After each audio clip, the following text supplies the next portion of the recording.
Na območju gradnje novega potniškega centra v Ljubljani so odkrili dragocene najdbe iz davne preteklosti.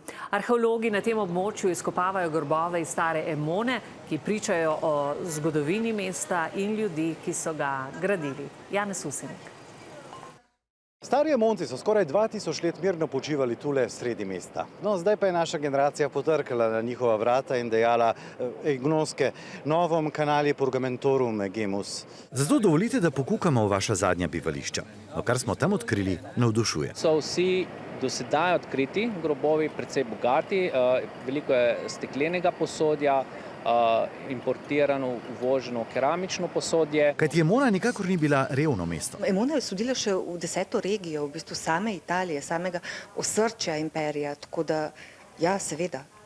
So bile že takrat stanovanja, Dragano? Ja, verjetno jih je bilo tudi težko dobiti znotraj mesta, ja. Take najdbe nam lahko pomagajo, da si predstavljamo, da so 2000 let pred nami tukaj živeli ljudje skoraj kot mi. Predstavljamo si recimo lahko staro rimsko gospo, ki je bila pokopana. Vemo, da je bila tista prava rimska matrona, pravi stebelj družbe, ponosna, tradicionalna. To špekuliram, ker so v grobu našli stekleno preslico. Ne orodje, ampak simbol za spoštovano žensko iz 1. stoletja. Kot pričajo rimski spomeniki, je prava, dobra rimska žena, vodila gospodinjstvo, rojevala sinove in predla. A ta gospa je imela kar nekaj pod palcem.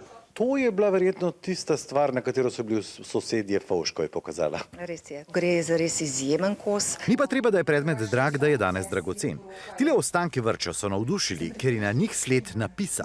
In z malo sreče bodo morda zgodovinarji celo ohranili ime človeka, ki je pomagal graditi Emono. Ta je bil nekoliko drugačen. Eden tistih, ki se ne bojijo umazati rok s trdim delom. In bom rekla podjetni. In tu so se pretoževali na davke, verjetno.